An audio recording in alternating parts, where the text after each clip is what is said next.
Well, good afternoon and welcome to Crowd Church. My name is Matt Edmundson, and beside me is, well, just one of my favourite people in the whole world, my beautiful wife. How you doing, babe? I'm doing well, thank you. Hi, Good. everyone. Good And to be with you. I can hear you. That's awesome. That's the sound check done. So yes, we're a little bit behind on the old tech today, but we're good. We are good to be live. Welcome to Crowd. It's great that you're here. We are an online church. Yes, we are. Which means that we just do church, but online. And today, babe, what's the? Sorry, everybody. I'm going to be calling Sharon babe because it's just default. We're not So married. yeah, Yeah, so the plan today is we're talking about what does the Bible say about parenting. We've got a bit of a Matt sandwich. So we've got a couple of people just sharing some thoughts about parenting from their point of view. And then we've got Matt, and then we've got Phil sharing some more thoughts. And then we've got Matt again. So yeah, lots of Matt today. yeah. Um, Sorry about that. Yeah, we're aware that there are many subjects which can be a bit tricky emotionally. And I think this can be one of them, either because maybe you've had a difficult relationship with your own parents, or maybe you want to be a parent and you aren't. So uh, pray God's peace and grace on you today, and Yeah, hopefully it will do something that's relevant for everybody. Sorry, my eyes absolutely. are really watering. You crying already? Yeah, I am. Not see too well because I'm very blurry today. That might be an advantage.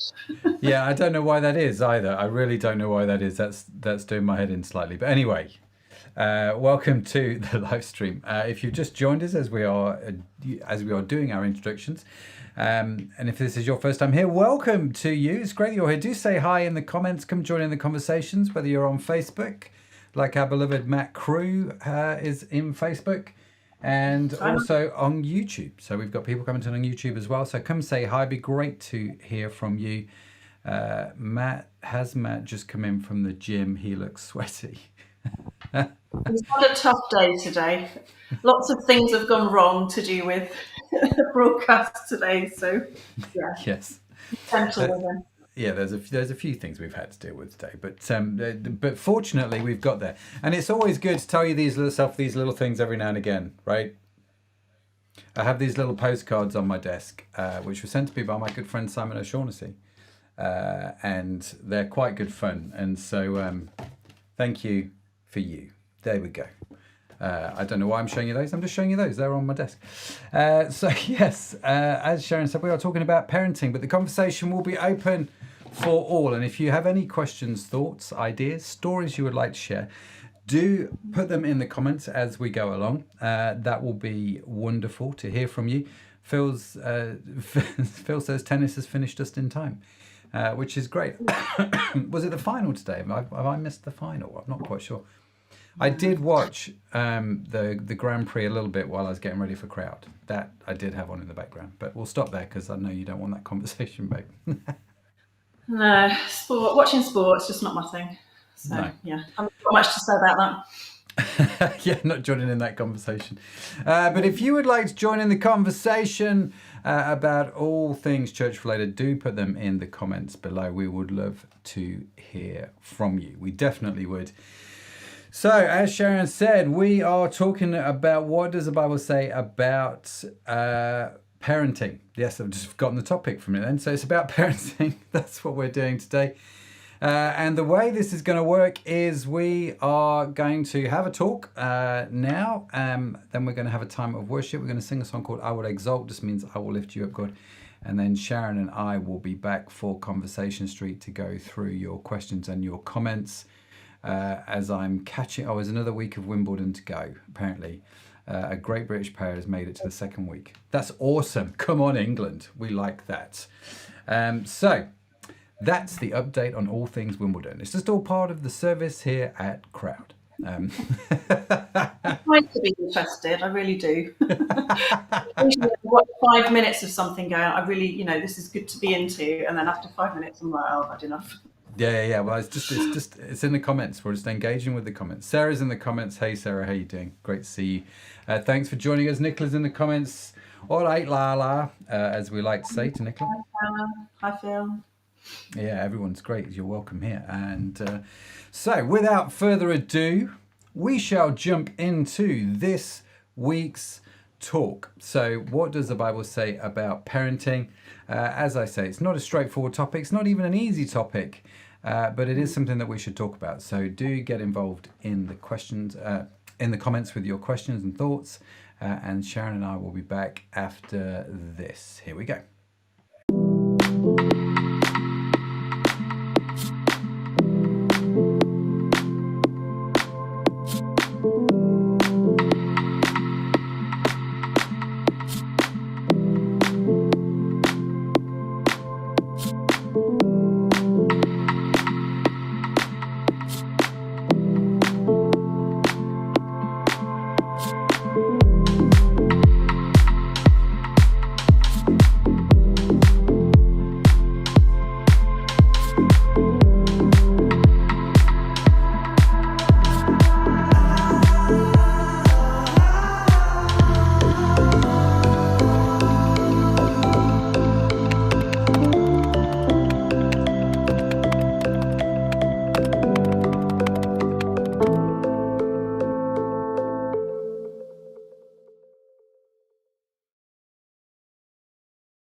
So my answer to the question, why did you want to become a parent, I think is a tricky one to answer, because for me, growing up, family's always been a significant part of my life. I have a brother and a sister who I get along really well with, and I guess my passion and desire was to be able to be part of building a family unit that gave my childhood so much meaning and so much fun and so much happiness.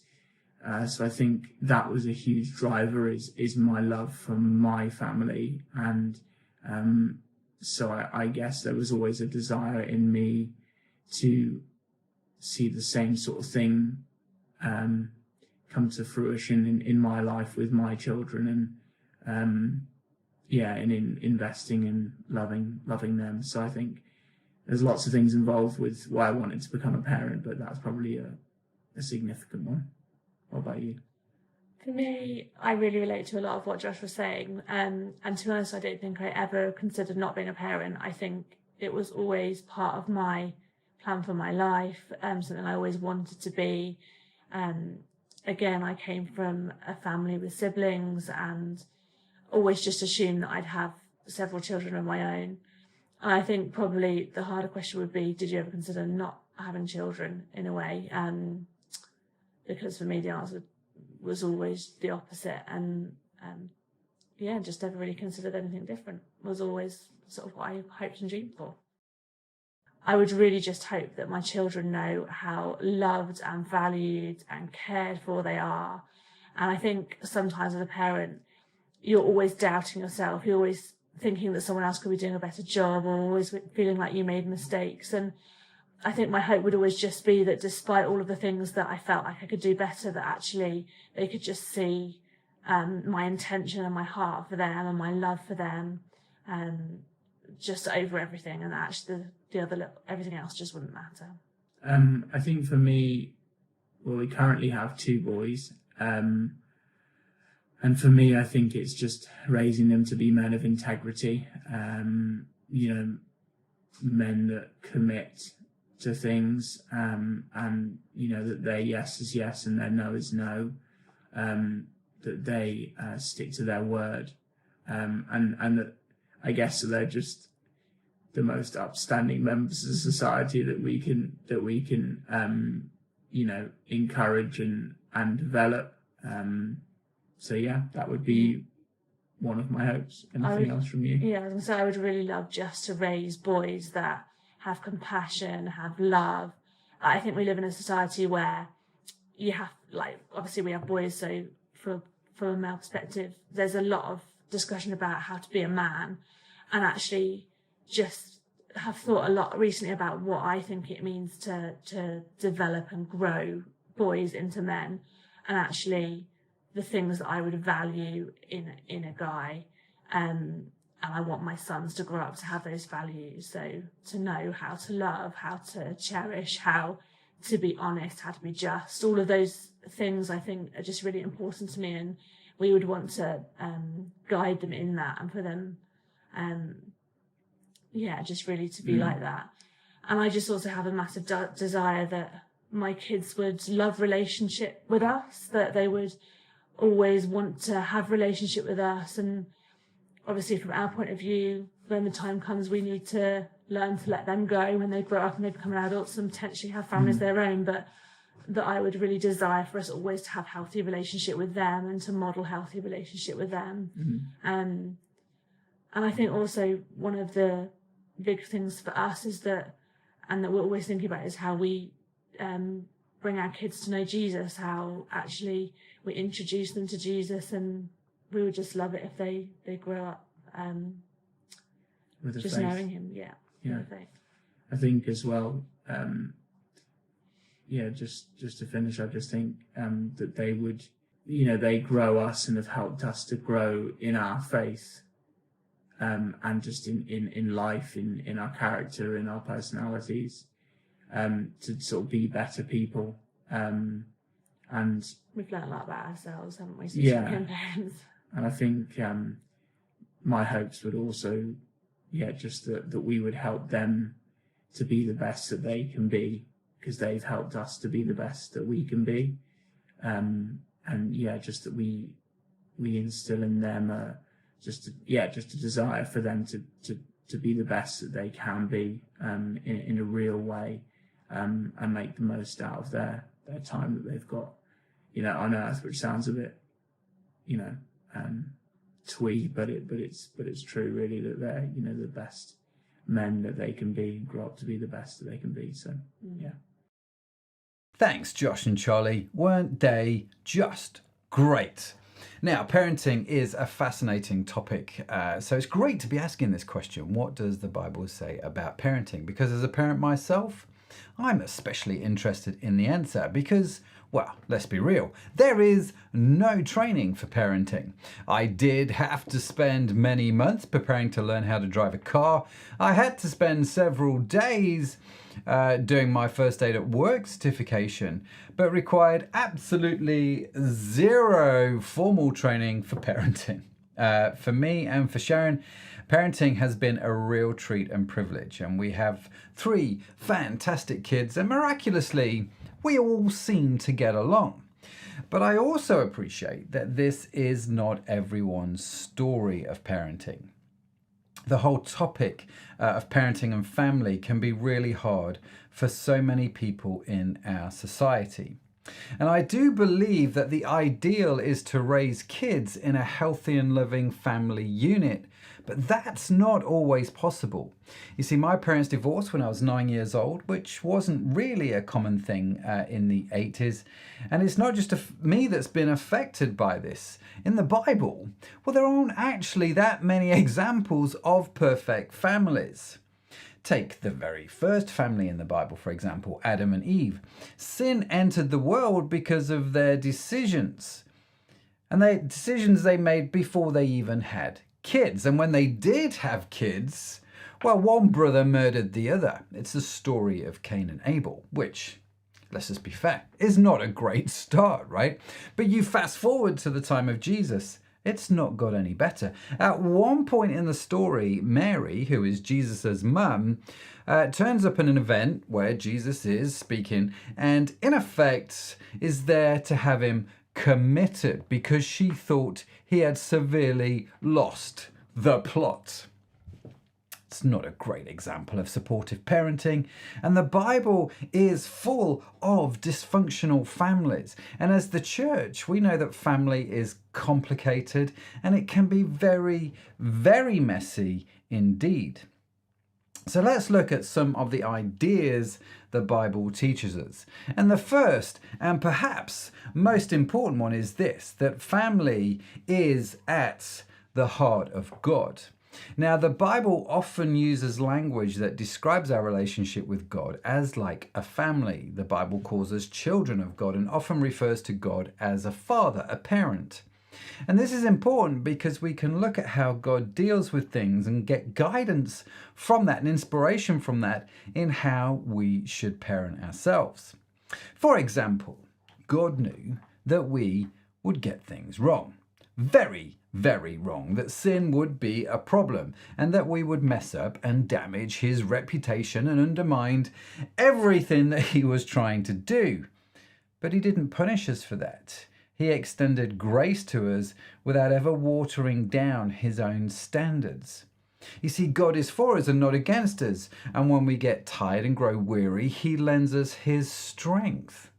His love is unconditional, and he tells us that times will be good and that times will be bad, that we'll have troubles in life, but wherever we are and whatever we find ourselves, we can lean into him. That sounds like a great role model for parenting, right? Not only is family at the heart of God, the Bible tells us that children are in fact a gift from God and that we should love our kids in a way that God calls us to love. Now, what does that mean? See, Jesus' brand of love is talked about in a letter that Paul wrote to the Corinthian church. It is a passage often quoted at weddings, but applies equally to us all as parents. And it reads this: "Love is patient and kind. Love is not jealous or boastful or proud." And it goes on and on with some amazing truths. But why did Paul have to start with love being patient? Patience is not one of my greatest gifts, but it is simply moving at somebody else's pace. Love isn't pushy. You see this with grandparents, right? They tend to be more patient than parents, as parents always have somewhere to be or something to do. But what happens when you are walking with someone at a different pace? You become separated, don't you? And the gospel is about a God who moved at our pace. He came alongside us and drew us into him. He walks with us. And it's great parenting advice. Otherwise, we separate ourselves from our kids and they become discouraged when they can't keep up, especially with dad's expectations. I love this quote from Andy Stanley. He says, "My responsibility, right, as a father is not to decide what my kids do in life, but to put my considerable weight behind what they decide to do in life." Now, we could spend a whole lot longer in this chapter in Corinthians. It's full of so much wisdom and parenting advice, but instead, let's hear from Phil. Well, hello, and here are some thoughts about parenting. The first thing I'd like to say is never really trust anyone who's got a theory about parenting, because it's only a theory. And as soon as I think I know what I'm doing, and we've got 3 kids, one of them will do something that'll go, I wasn't expecting that. That's a little bit of a shock, or it's not quite what I wanted. So even if somebody has got, some real deep considered thoughts, you have to think about what works for you, what works for your children. That's ultimately what counts, not a generalized picture. The second thing is data. When people say, oh, I know what works because it worked for my kids, they've probably only got 2, 3, 4, 5, I don't know. And that isn't enough data to say just because it works for one kid means it'll work for all of them. And probably if you've got more than one kid, you've already discovered they're different. They're their own people. They have this thing called free will. They have this thing called a personality. And that means that they don't respond in the same way to the same things, just like you and just like me. Which leads me on to whatever point I'm on. Don't take all the credit and don't take all the blame. Okay? However well or however badly your kids are doing, it's not entirely down to you. It's more complicated than that. So, kids have free will. Kids have their own personalities. You can't control that. Sorry. That's just the way it is. I'd like to jump in with a little Bible story here. If you can maintain a relationship with your kids, even when things are difficult, when they're tough and you think you're falling out a lot, if you can maintain a relationship, there's always a chance. It ain't over till it's over. There's a wonderful story in the Bible, often known as the prodigal son. Should be called the 2 sons, really, where one of the kids has a massive cob on. He goes off and he basically does exactly what his dad doesn't want him to do. But his dad waits for him, and his dad says, I hope he comes back. I pray he comes back. And when that son, the prodigal son, comes back, The dad is waiting, going, yay, you're back, brilliant, let's get on with our lives. It ain't over till it's over, okay? There's another son in the story, and he appears to be compliant, and some people might go, well, that's a lovely son, he does what he's told. You've got to look at his heart. His heart is not in the right place. The compliance does not mean heart in the right place, okay? Good behaviour doesn't necessarily mean good behaviour. Okay, next little bit of advice. Ignore society's schedules. We have this thing that we've developed, certainly in the West. I'd call it competitive parenting, or treating our children like status symbols. My child can already use the potty. My child's already walking. My child's smiling. My child's very, very good on an iPad. My child can navigate the entire internet. My child's already got really good SATs. They've got into this school, aren't they? Great. They're doing their GCSEs. They're doing some of them early, you know, and they're doing these A-levels, and they're doing very academic A-levels. They're going to this university. They're going to this college. They've passed their driving test. All this stuff. These are all cultural. They are socially manufactured to make the rest of us feel rubbish or to make us feel proud. Don't take all the credit, don't take all the blame, okay? If your child gets some GCSEs, well done. If they get them when they're 15 or 16 or 17 or 25 or 40, well done. Don't be constricted by the schedule that society imposes upon us. Almost everybody I've ever met has eventually learned to tie their shoelaces or use Velcro or go to the toilet themselves, okay? So go back to that first point. We're all different as well. Some people will never be very good at some things. But let's look at what our kids are good at and let's pursue those things and go, yeah, okay, I'm good at this, you're good at that. Doesn't diminish you, it doesn't diminish me. It's all good. Okay, yeah. Parenting can reflect the culture and society in which we live. Some very practical things. If you can, sit around a table, eat at a table. Start when they're little.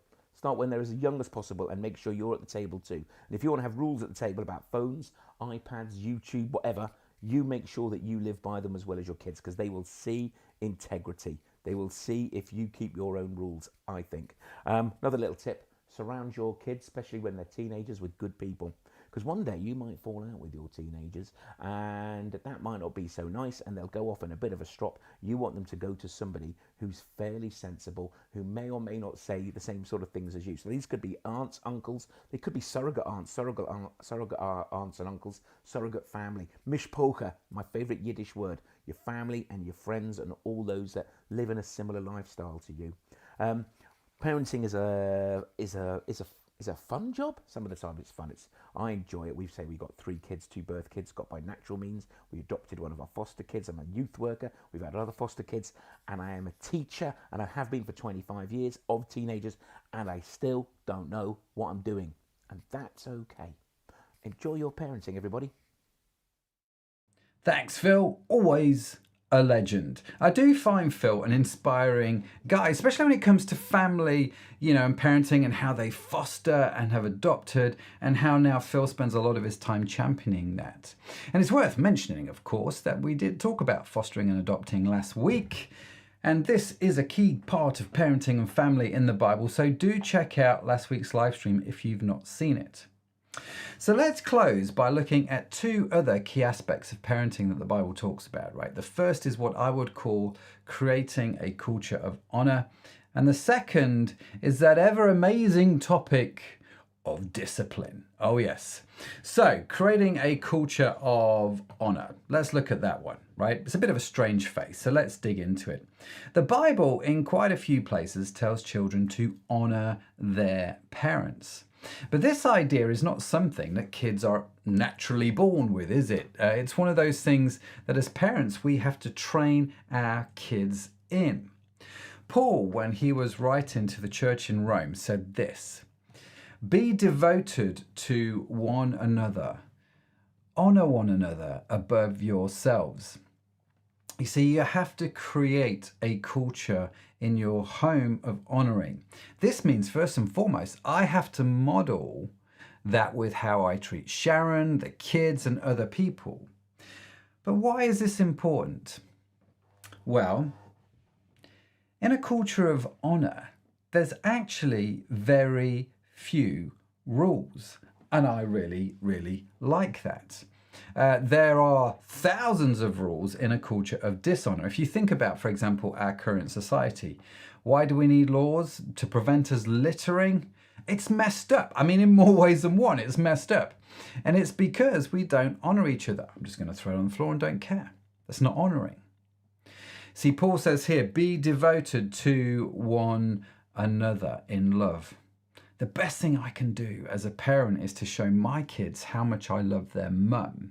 And honour has to be at the centre of our house, because honour is at the centre of every great relationship, which is why we are told to honour our wives as husbands, why kids are told to honour their parents, and why us as dads should also honour our kids. And this idea leads me nicely onto the topic of, drumroll please, discipline. Oh yes, how to discipline your kids. Let's touch on that very briefly. Put it simply, any behaviour that is dishonouring, I think, requires a response, a consequence. Otherwise, it's going to be repeated over and over and over again. You all know what I mean, right? And in our house, dishonouring would include things like lying, being disrespectful, and blatant disobedience. And these behaviours require discipline. Now, I think discipline is different to punishment. Let me just be super clear about this, right? Discipline makes us better people. We all want to live a more disciplined life, whereas punishment makes us bitter people that work really hard not to get caught next time, right? Now, at the heart of every transgression is a damaged relationship. And we can learn from the way that God deals with us and apply that to our own parenting. We learned that the goal of discipline then is to restore the relationship that was damaged. We can read about that in the Bible, okay? It says here in Hebrews that they, our parents, disciplined us for a little while as they thought best. But God disciplines us for our good in order that we may share in his holiness. No discipline seems pleasant at the time, brackets, no kidding, but painful, right? Later on, however, it produces a harvest of righteousness and peace for those who have been trained by it. That's what discipline is all about. It's about holiness, about restoring relationships and righteousness. And that should always be the goal when it comes to disciplining our kids, right? Ask yourself this question: how can I help them restore the relationship that has been broken? How can I get them to take responsibility and own what has happened as a consequence of their behavior so that the relationship is restored? That's the heart of discipline. There's so much more we could talk about on this whole topic of parenting. We could talk about how to train your children, how to coach them, how to provide for, your family and the importance of all of that, who their friends should be and why they should hang around with really good people, all these kind of things. We may get into all of this in Conversation Street.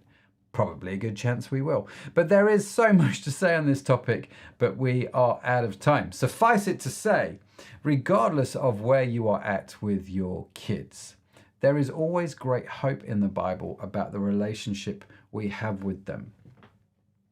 There is some great wisdom, some great insights. There are stories, some good stories, but there's stories of brokenness and tragedy.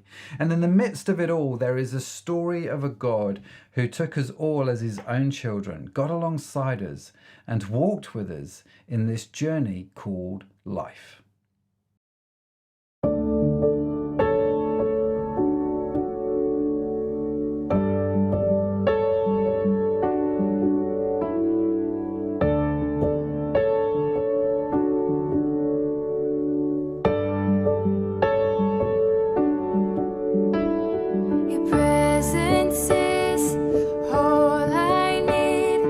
All I want, all I seek, and without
Welcome back to Conversation Streets. I'm here with my beautiful, beautiful wife. We are talking about parenting. What does the Bible say about parenting? Yes, we're getting into it. Lots of comments on Facebook, lots of comments on YouTube, which is great. So we're going to get into that whole thing right now. So, babe, it's the first time you've heard the talk. It's like the fourth time I've heard them. So what stood out to you? Yeah, I'm a bit of a latecomer to the party today. I was sort of about an hour beforehand. I kind of got roped in, so I'm on catch up at the moment. Some interesting thoughts. I thought it was great that both Josh and Charlie had very good experiences of childhood. I think quite often I spend time talking to people where that's not the case, and it's more how you described for me examples in the Bible of very dysfunctional. So it's always great to hear of stories where people have had great childhoods. But I think it can be quite crucial, can't it, in that our experience of being parented, sometimes we can relate that to God. So if we've had a bad experience of a father, we kind of project that onto God and find it very hard to feel like he's good. And so that can be our own parenting, I think, can have a big effect on initially how we relate to God. Yeah. No, it's very true. It is very true, especially because the Bible refers to God as father or a parent figure. So if you've had a bad parent, that does tend to, or if you've been brought up in a bad way, it's very hard to understand what a good parent is. Now, I grew up, I have to say, with both loving parents, and my parents divorced when I was 9, so I grew up predominantly with my mum. And it wasn't until I came to church, actually, when I was at uni, that I started to see happy families. Do you know what I mean? Actually, a man who stayed with his wife, who loved his wife, and who raised his kids well. And it was eye-opening. It was absolutely eye-opening because that was not my experience. And so, it's like from Nicola in the comments, I think, has said something similar. And that until she came up to church, it was then that she saw positive role models. And I'm glad to see that we were in that bracket. Thank you, Nicola. Yeah, that we weren't excluded. It was good to see it from everybody else. Matt and Sharon, you've still got a few things to learn, right? So that's very true. Very true. And it is interesting, isn't it? And one of the things that Nicola said in the comments, actually, and I quite like this, was she hoped to be a parent but hasn't been, but has become an aunt to many kids, including, in a lot of ways, our kids. She's been around our house a lot as our kids were growing up. I know Nicola's moved away from Liverpool, but she's still up all the time. Still has keys to my house, I think. But anyway, she our kids grew up around her, and she was phenomenal with our kids. And I like the fact that she got stuck in and got involved with family. And there's quite a few people like Nicola that have done that, right, over the years, and sort of got involved with family. And so I appreciate parenting. In some respects, we talk about it in the context of the context of marriage, or in the context of a mum and dad. But actually, even if you're single, which the Bible totally affirms in very positive lights, check out John Harding's talk on marriage and singleness. If you want to know more about that, it was phenomenal. You can still get involved, right, with family. Yeah, and I think there's a verse, I'm trying to remember what it says now, but it talks about the barren woman having more children than the one who has children. And I'm trying to remember the context as well, but I think it's about that actually parenthood in a physical sense actually points to a greater spiritual truth in terms of bringing people spiritually to God and being like a spiritual parent. And like anyone can do that, no matter whether you're single or married or divorced or widowed or wherever you're at, which I realise may not be the substitute that people are necessarily looking for, but that is a very positive thing. Just because we're not a parent biologically doesn't mean that there isn't a role to play in God's family. Yeah, absolutely. And one of the things I would say, especially to men listen up, especially single men, well, in fact, married men, and men, just listen up, right? I think we live in a society in the West that is so broken and fragmented that there are so many kids growing up in a house without fathers, and they don't know what it means to have the father figure in the house. And you may be God's father figure to them, right? And so you have to get involved, and you can get involved with people and families, whether you're single, whether you're married, it doesn't matter. Do you know what I mean? And I think the ability to play that role in other people's lives, I think, is quite an extraordinary calling. And I think men, we have that. Christian men, you know, rise up and become the fathers for these people. That's my challenge. Yeah, I also thought it was interesting how with Josh and Charlie, they had a lot of emphasis on wanting to keep a good relationship with their kids, and Phil as well. And again, I think it really points back to, you know, how God talks about himself being our father, and how it's all about relationship, like the Christian faith. It's about our relationship with our heavenly Father who loves us. Not it's not like there's this vague power somewhere off in the distance that has got no interest in us. Yeah, so I thought it was interesting that they both brought that point out. Yeah, and what fascinates me about this actually is everybody wants to be a good parent, and I think there's a lot of insecurity around this, and and a lot of anxiety actually about parenting. And I mean, Charlie said that, you know, she always thinks she could do better or be better as a parent, and there's always that thing in their head, isn't there? And for me, I don't know if it's one of the secrets of my success, or whether it's just me just being foolhardily or blind. I don't know. Whatever, it's worked for me in the sense that when we started, you know, breeding, for want of a better expression. Always so romantic. I know, it just sounds amazing, doesn't it? My default position was, I'm a good dad, right? I didn't need people to tell me that I was a good dad. I just thought from the outset, I'm going to be a good dad. And the reason I thought this was, one, I was married to an amazing woman.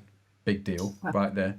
I was in a good church. I was surrounded by good people who would absolutely tear me up one side and down the other if I wasn't a good dad. Dave Conley being probably chief amongst them. We have this thing in our marriage, don't we, Dave? Should we say this live on it? We have this thing in our marriage whereby if I'm not doing what I should do as a husband, Sharon will say to me, I'm calling Dave, and I'm telling Dave. It works the other way around as well. It will say, I'm calling Dave on me. I'm calling Dave. I'm telling Julie. Dave and Julie are the founding pastors of the church which Sharon and I belong to, along with Nick and Jenny Harding, in case you want to know who they are. Anyway, so yeah, I think, you know, my default position was always I was going to be a good dad, because like I say, I was in a community, but also I can hear God's voice, right? I'm a Christian man. I can read the Bible, and I have a real heart for the things of God. Now, I'm not perfect in any way, shape or form. So I never believed I was going to be a perfect dad. I always knew I was going to screw him up at least a little bit. What do you mean you're perfect? You're so cute. But I did believe that I was going to be a good dad. And I think as Christian parents, it's actually life-giving just to start off your parenting journey just by going, actually, I'm a good parent. That's you know, that's my default. I'm not arrogant in that. I've got to work hard to be a really great parent, but actually God's in this, and God's going to help me. He's called me to do this, so therefore he's going to, you know, help me in that thing. Don't know, what do you think? Was that right or wrong? Sounds great to me. You know what? I don't think I've particularly suffered. I know for many parents there is that worry of, oh, I'm not a good parent. And again, I don't think I ever felt like that. It's more recent, since our oldest went off to university, that I'm like, oh, hang on a minute. I missed this and this and this. And whereas before that, I've not really thought about it. Yeah. Yeah, but it's like, yeah, I think for all of us, we have our things that we're good at and things that we're not so good at. And I think it's God's grace that fills the gaps on that one. Yeah, no, absolutely. Absolutely. One of the questions, or in fact, just going back to that, I like what Phil said. What was it? He said, I've been a parent for however many years. I've got 2 birth kids, 1 adopted kid. We've had a bunch of foster kids. I've been a youth worker. I'm a school teacher. I've been this and this, that. I still don't know what I'm doing, and that's okay. I thought, yeah, fair play. We're making this up as we go along because, like I said, there's no formal training. But I think it's interesting, isn't it, that we're at a different phase to certainly Josh and Charlie in our parenting journey. You know, we've got Josh who's at uni, Zach's going this September. Zoe's just about to enter GCSEs, which are her high school exams here. So I think we're at a different phase in our parenting journey. But I have a question for you, babe, right? Okay. I think I know the answer. Have you ever caught yourself repeating something your parents said to you or doing something you said you would never do that they did?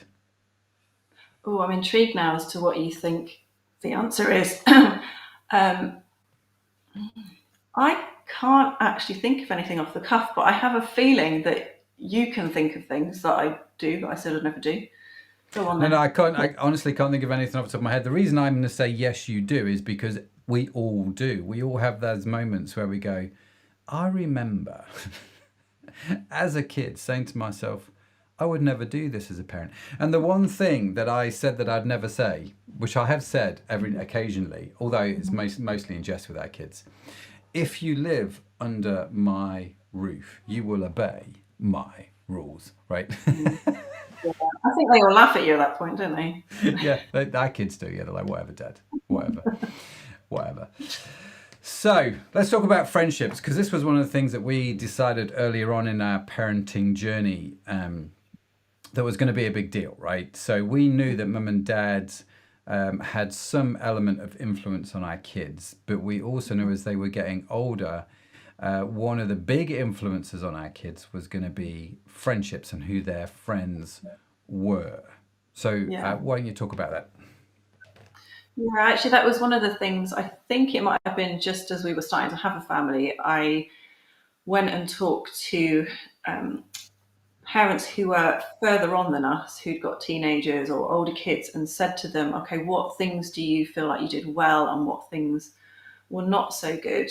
And there's a common theme of where parents would say, actually, one of the things that wasn't as good was friendship groups where they'd got in with the wrong crowd or had not prioritized their kids being around people who were likely to pull them in the same direction, and that had actually been a stumbling block. So I think for us, we definitely wanted to make sure they had other friends within the faith community who would encourage them in their faith, or at least had more potential to do that and not to pull them away. So I think that was, it's been great being in the church that we're in because there's lots of kids there. So that's been really helpful. And I have a friend where that wasn't the case. And I know her and her husband have actually kind of gone, hang on a minute. We actually need to be in a church where there are kids the same age as our kids. So that they've got those friendships. Because the Bible does talk about who you hang out with is really important and can affect your character. So it's not that we avoid all other people, but in terms of key friendships, I think that's really important. It is, especially when they're grown up. And that had an influence on us, didn't it, in terms of the school that we chose for the kids to go to. And I looking back, I would say that's probably one of the things that we've done very well, is we helped create environments where our kids could foster friendships with like-valued people. And one of the things that we did was we basically decided that we wanted to create a house where if the kids were going to hang out with their friends and they're like, let's go back to someone's house, we were like, well, let's make that our house, where people feel confident and comfortable, where our kids feel happy to invite their friends to. And also where their friends go, let's go hang out at Josh's house or Zach's house or Zoe's house. Do you know what I mean? And because when they come here, they have a good time. They're usually welcomed, and I don't usually give too much banter. Maybe not. Maybe I do. I don't know. But they still come. They keep coming back, and they raid my fridge, and they eat all the food. And you know what? I'm okay with that. I'm really happy about that. And as they get older, they come and steal my beer.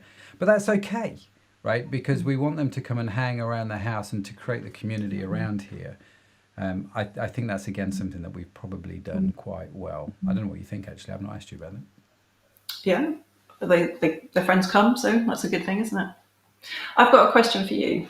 Is there any particular verse from the Bible which has really helped you in being a dad? There's the verses I quote to the kids all the time about honouring your parents. Do you remember we'd be around the dinner table, wouldn't we, all the time, and we'd just bring those, we just do like Bible readings, and it's like every 2 minutes was like honour your parents. It does say an awful lot in the Bible, so I had a lot of ammunition. But I think, you know, there's a few things that have really shaped me. That verse you mentioned about how bad company corrupts good character, in sort of, you know, helping plot, or to not plot is the wrong phrase, but to create an environment where the kids can foster good friendships. And that verse as well, it's relevant for everyone, isn't it? Whether you're a parent or not, in terms of your own close friendships. And again, the Bible doesn't tell us to cut ourselves off from everybody. In fact, it tells us to go out into the world and you know, be with all sorts of different people. But in terms of key friendships, that's relevant for anyone, whether you're single or a parent or whatever. Sorry. Yeah, it is. No, it's true. And I think there's the verse, you know, that Jesus uses, you know, where he talks about building your house on the sand, where it's quite a well-known parable, where Jesus says, you know, don't be like the guy that built his house on the sand, because when the winds blow, the house falls over. Build your house on a rock. In other words, foundations matter, because the kids are going to face difficulties. And as a parent, you really don't want them to face hard times. You really don't want them to get sick. You don't really want them to have these issues to deal with. But the reality of life is they do. And so fundamentally, it's all been about foundations, hasn't it? What are the right foundations that we can give our kids, and building those in? And I think, you know, one of the best things that we, although it's not related to the Bible verses, one of the best things that we did was actually, well, what you did actually, I don't know if I had any involvement in it. I just remember you telling me the answers of going around people who we respected as parents and saying, tell us what you did well, tell us what you did bad, and just learning from that, right? It was super, super important. I think we could do our own list now, though. It's like the things that other people said they did badly. It's like, okay, we make sure we do those bits really well, but actually then miss other bits off. But I think that's life, isn't it? None of us are parent, no matter how well we do, there's always something that we could have, you know, been better. But thankfully, God is gracious. Always go back to God's grace and His. Absolutely. So, what was something that you didn't do as well, do you think? Oh, this is like confession time on air, isn't it? Yeah, it's all right. We're only live. It's fine. Great. I think it's more recently, like you said, when they were smaller, we used to have breakfast together and we would pray and read the Bible and stuff. But then as our schedules became different, that petered off. And then I think the whole thing of modelling praying through everything, I don't think we've necessarily done that as well in later years. We might pray about stuff on our own, but not necessarily do it so that the kids can see it and so that they're involved. So yeah, if you're in a stage with younger kids, make sure you do that. That would be my tip for you. Just so that it's a normal part of life. It's just what you do. You just include God as naturally as if you could see Him here in the room with you in all of your plans in your life. Yeah, absolutely. So, last question, because I think it should be something we should cover. I mean, we've talked a lot about our kids. What about? I mean, you know families, and I know families, where the raising of kids has not been as much fun, and you've had to deal with all kinds of things, failure, hardship, so on and so forth. Any comments on that? Well, I think even if you've been a great parent, those things can still happen, can't they? And your kids still can make choices that you don't like and you don't agree with. And I think that's where really we do have to just hand our kids to God and go, you know, I need your grace here, Lord, and to pray into those situations and get people around us to encourage and to support us in prayer. I think that prayer and the encouragement of other people is probably a good place to start. Yeah. Yeah. No, it's fascinating. One of the things that I've, dear listener, viewer, you may or may not know this. I run my own business, and as a part of my business is being on podcasts and live streams like this, but related to work. And so I am invited to be on a lot of people's shows and podcasts, right? And what fascinates me is the amount of conversations I've had with people where we've started talking about work, something over here, and everyone's really intrigued very quickly how, hang on a minute, you're still happily married and you get on well with your kids. Can we talk about that instead? And I'm like, sure, let's have that conversation.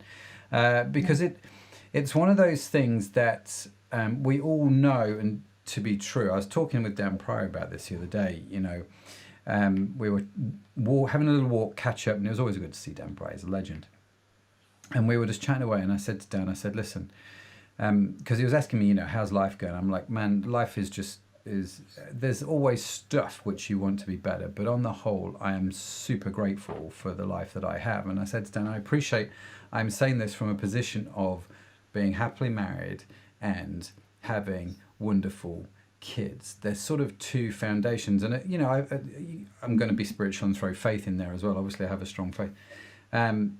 Those foundations seem to make the rest of life great. I know too many people in business who are brilliant in business I've had conversations with billionaires. They've got billions in the bank, but their kids don't talk to them and their wives are estranged. And it's like, I think I'm wealthier. I think I'm happier. And that's pretty awesome, to be fair. So that's my story. And I'd say if you are one of the people who are in that situation where you have got strained relationships, like I said before, it's not the end of the story. God is a God of redemption, and He is able to take the mess and stuff in our lives and bring something amazing and fantastic out of it. It's not the whole story of the Bible is not about how amazing we are. It's like how God comes to us in our mess. And that's the same for all of us.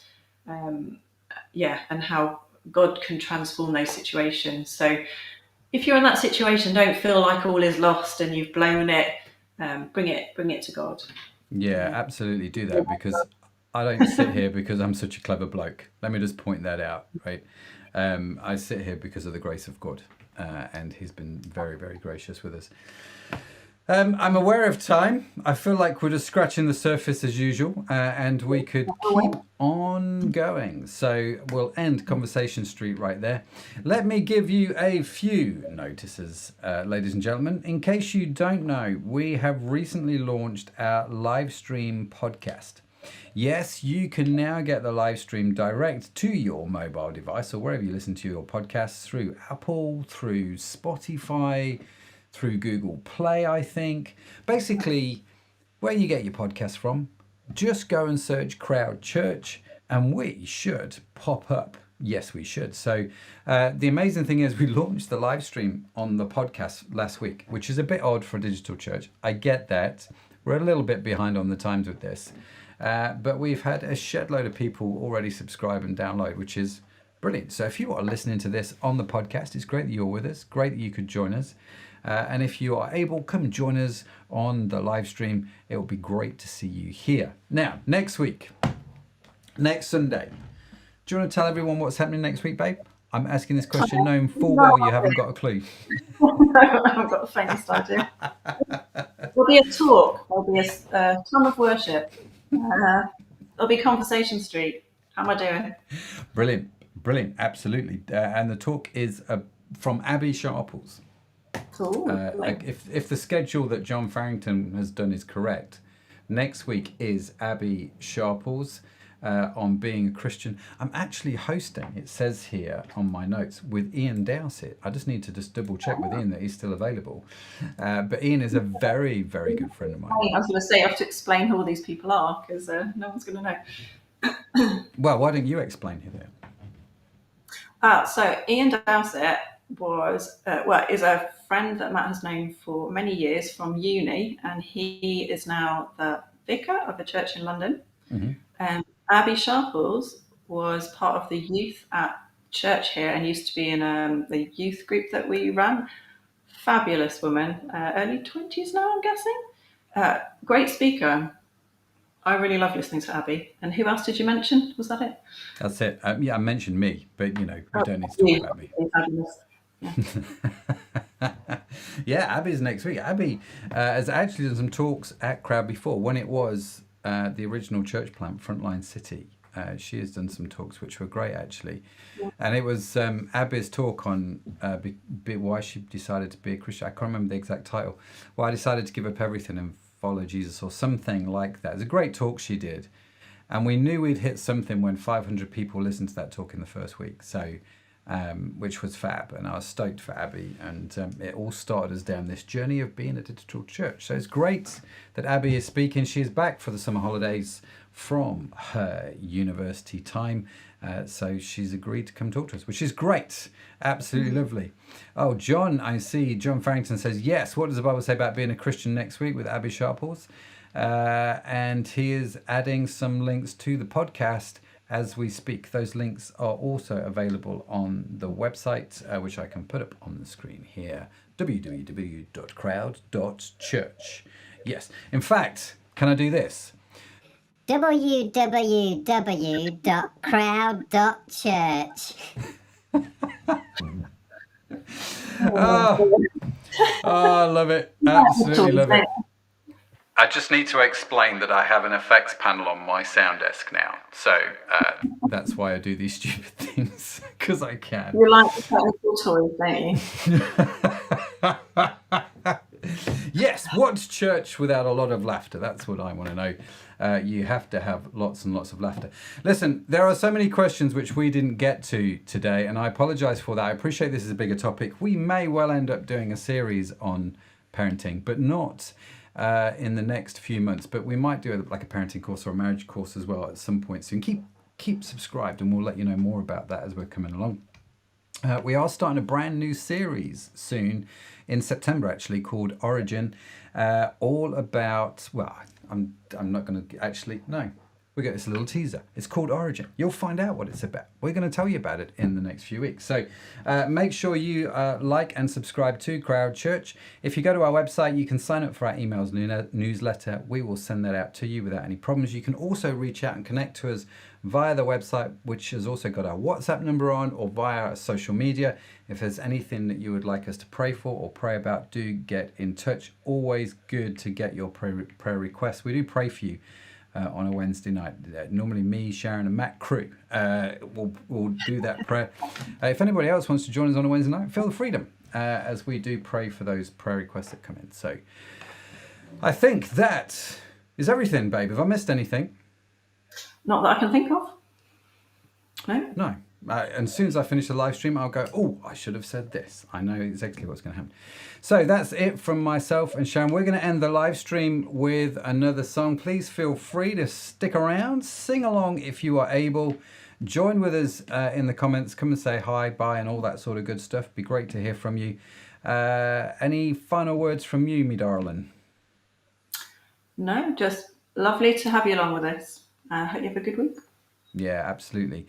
And my thanks to you, sweetie, for stepping in at the last minute. Rach Marshall was due to be here hosting with us, but has had a work thing to deal with. She's helping another family, actually. She's been an absolute legend, is what Rach is doing. She's helping out some very complex problems. And so do think of Rach and pray for her. If you are so able. But yeah, thanks for stepping in at the last minute to fill in the breach. You're welcome. It's always awesome to lead the service with you. Right, that is it. Thank you so much for joining us. Like I say, stick around for the final worship song, and we'll be back next week. That's it from us. Bye for now. Bye.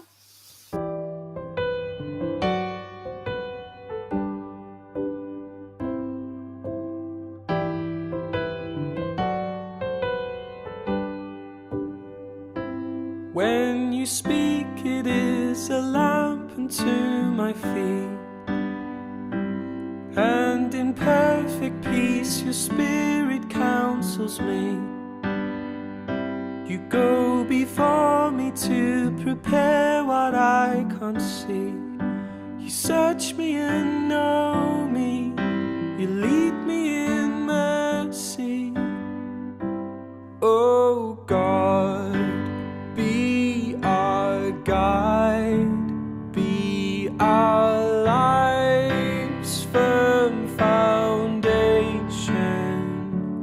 Oh Christ, be our light, lead us in your salvation.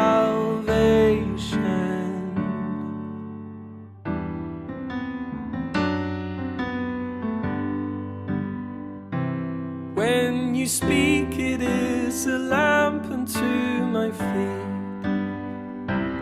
and in perfect peace your spirit counsels me.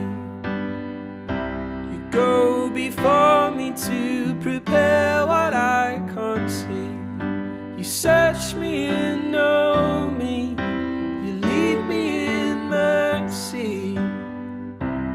Oh God, our guide, be our life's firm foundation.